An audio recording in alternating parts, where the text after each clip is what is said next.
اعوذ باللہ من الشیطان الرجیم بسم اللہ الرحمن الرحیم۔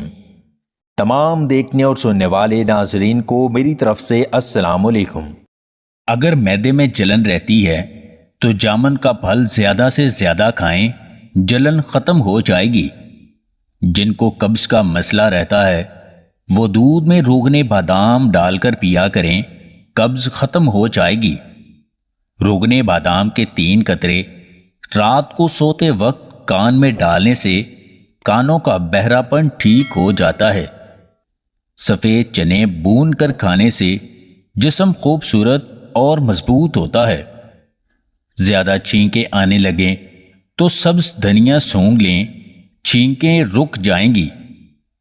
اگر سر میں جوئیں ہیں تو نیم کے پتوں کے پانی سے سر کو دھوئیں، جوئیں ختم ہو جائیں گی۔ اگر چہرے پر ٹماٹر کا رس لگایا جائے تو چہرہ پھول کی طرح کھل اٹھتا ہے۔ عربی مرد اجوا کھجور کو زیتون میں ڈبو کر کھاتے ہیں اور ایک رات میں 5 عورتوں کی تسلی کرواتے ہیں۔ ہر 2 دن بعد اس پگول کا چھلکا دودھ میں ڈال کر پیا کریں، آپ ہمیشہ تندرست اور جوان رہیں گے۔ خواب میں دعا مانگنا خوش نصیبی کی علامت ہوتی ہے۔ دودھ میں ہلدی ڈال کر پینا آپ کے چہرے کو ہمیشہ جوان رکھتا ہے۔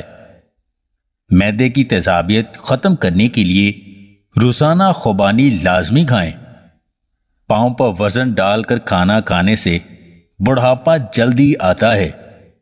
سر پر خالص سرسوں کے تیل کی مالش کرنے سے ذہن تیز رہتا ہے۔ روزانہ کم از کم 2 کھیرے کھانے سے بڑا ہوا پیٹ چند دنوں میں اندر چلا جائے گا۔ شام کے وقت کنگھی مت کیا کریں، اس سے انسان کا دل کمزور ہوتا ہے۔ گرم روٹی کے ساتھ دہی مت کھائیں، اس سے معدہ کمزور ہوتا ہے۔ ہر لمحے کو جیو، کیونکہ حادثات یا موت کا کوئی بھی پتہ نہیں۔ اگر آپ کو ہماری یہ ویڈیو پسند آئے تو اسے لائک اور شیئر ضرور کیجیے گا، اور مزید ویڈیوز حاصل کرنے کے لیے دیسی ٹپس پوائنٹ چینل کو سبسکرائب کر لیں۔